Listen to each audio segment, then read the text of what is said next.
नमस्ते दोस्तों। आज की हॉरर स्टोरी का नाम है शैतानी चिराग।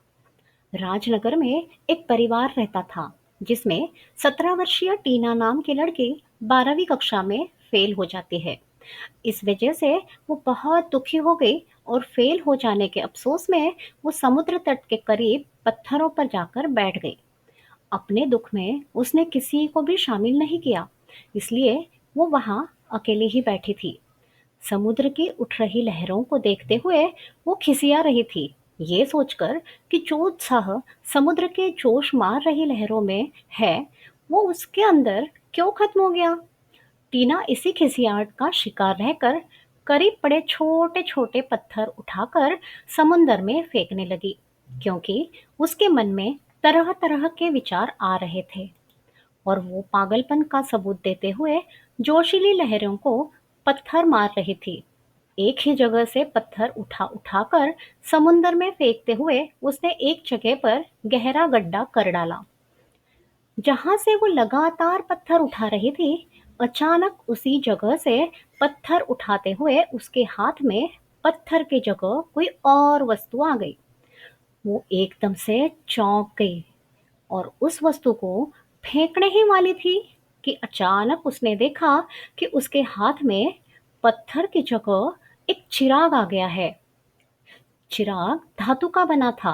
उसकी बनावट इस बात का प्रतीक थी कि वो बहुत पुराने समय में जलने वाला चिराग था। वास्तव में ऐसी चिराग गुजरे जमाने में जलते देखे गए थे। वो चिराग टीना को बहुत ही अच्छा लगा और उसे पाकर वो बहुत खुश हो गई। उसका मूड एकदम से बदल गया और वो उसके साथ खेलने में गुम हो गई। इतना ही नहीं, वो अपना सारा दुख भूलकर चिराग अपने घर ले आई। घर पहुंचते ही उसने शीशे की अलमारी में वो चिराग सजाकर रख दिया।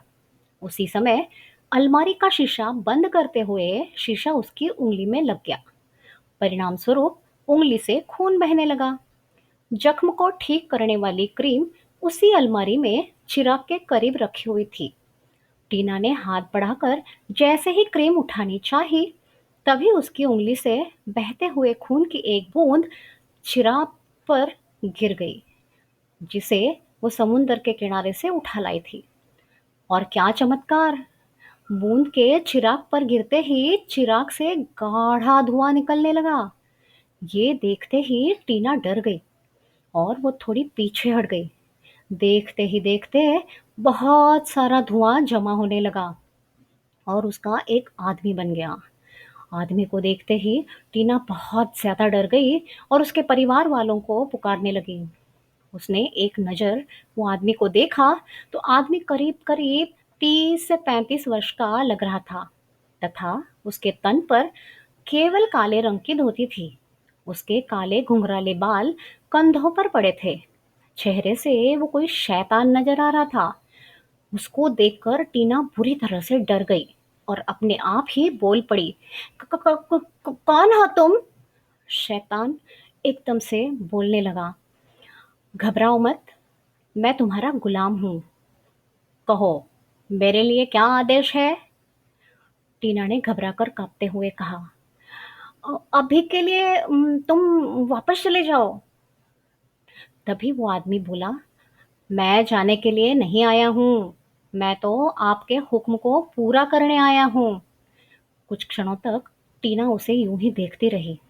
अब वो थोड़ी शांत हो गई। फिर उसने उसको पूछा, तुम्हारा तुम्हारा नाम क्या है?" "मेरा नाम जीनी है।" टीना ने कुछ सोचते हुए कहा, "ठीक है, पर फिलहाल तुम यहाँ से चले जाओ। मैं बाद में तुम्हें कोई आदेश दूंगी।" "पर मैं कहाँ जाऊँ?" जीनी ने पूछा। "जहाँ से आए हो वापस वही चले जाओ," टीना ने जवाब दिया। "पर अब मैं वहाँ वापस नहीं जा सकता। मेरे वापस जाने का रास्ता बंद हो चुका है। मुझे अब आप ही के घर में रहना होगा। बताइए, मैं आपके घर में किस जगह पर रह सकता हूँ?" टीना ने कहा, "आओ मेरे साथ।" टीना उसे अपने साथ एक खाली कमरे में ले गई और उसने उसे वो कमरा दिखाया। उसके बाद टीना ने झिनी के बारे में अपने पूरे परिवार को बता दिया।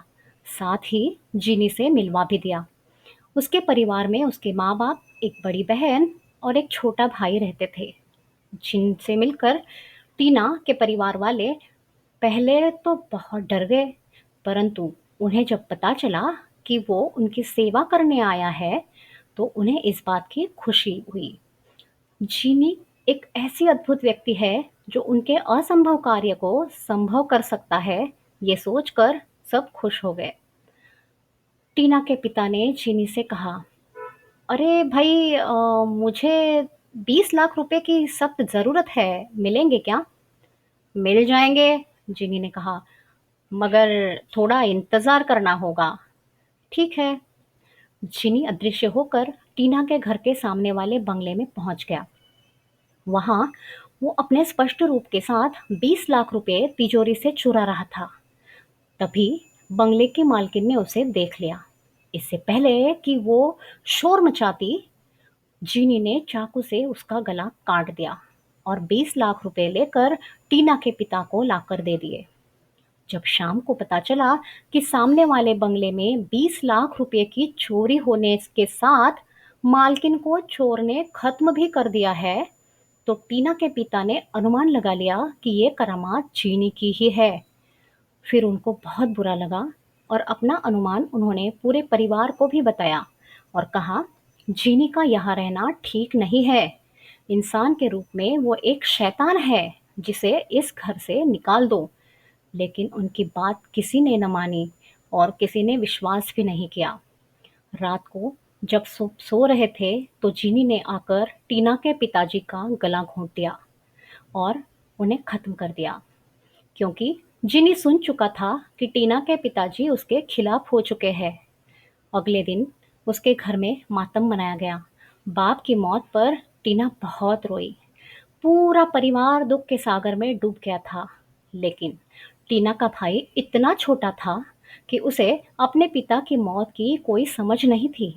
वो घर की छत पर बैठा एक कागज पर हवाई जहाज बना रहा था। तभी उसके पास चीनी आकर बैठ गया।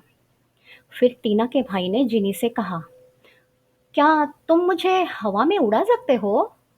हाँ हाँ, क्यों नहीं, लो अभी उड़ा देता हूँ, जिनी ने कहा।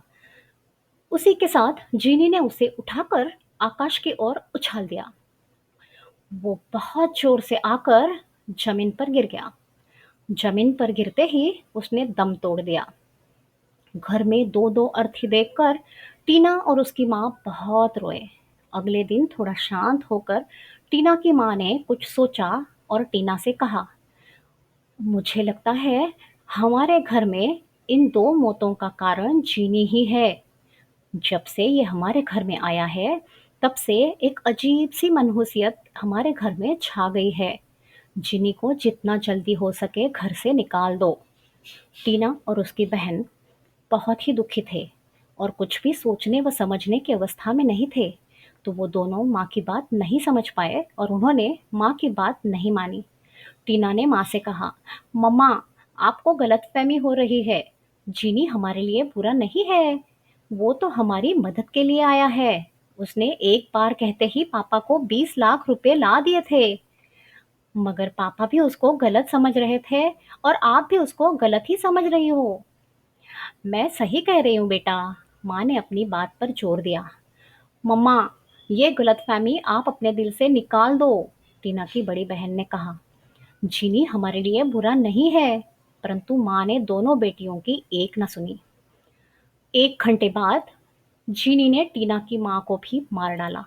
माँ की मौत हो जाने के बाद दोनों बहनें अकेली रह गई। परिवार में अचानक 3 मौत हो जाने से दोनों बहनें टूट सी गई थी।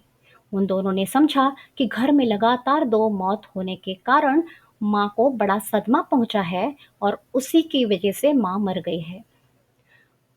अब 15 दिन के बाद टीना ने जिनी से कहा, मेरा दोस्त करण अमेरिका जा रहा है, क्या तुम उसे जाने से रोक सकते हो?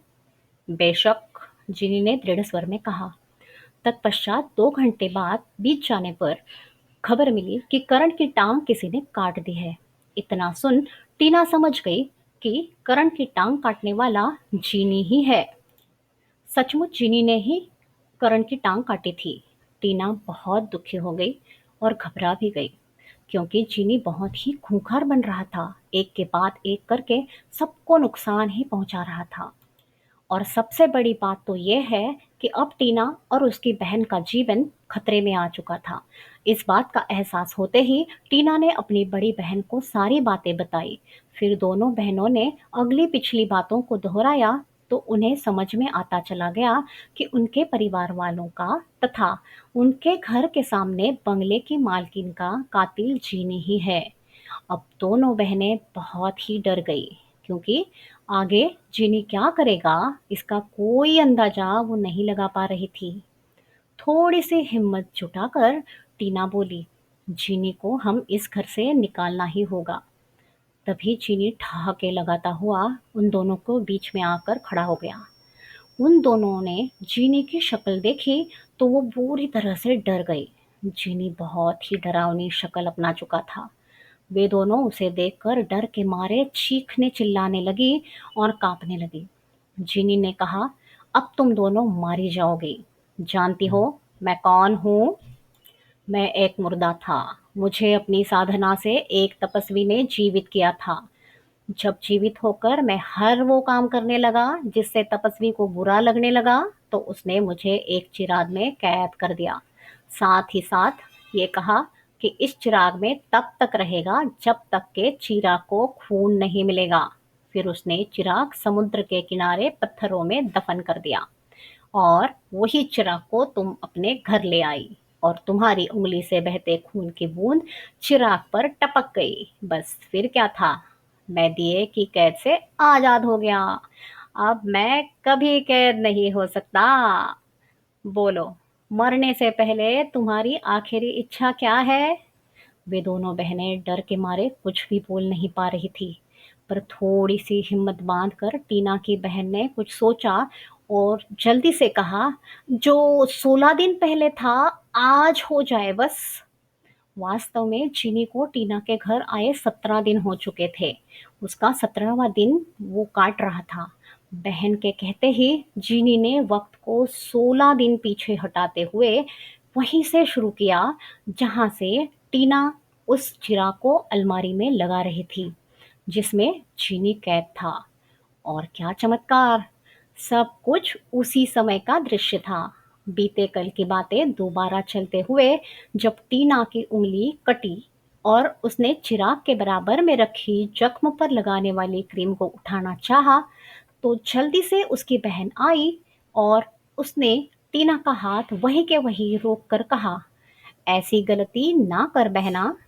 तुम्हारी उंगली से बहता खून अगर चिराग पर टपक गया तो चीनी वापस आजाद हो जाएगा और इस दुनिया में कोहराम मचा देगा। चीनी वापस चिराग में कैद हो चुका था और टीना का परिवार भी अब जीवित हो चुका था।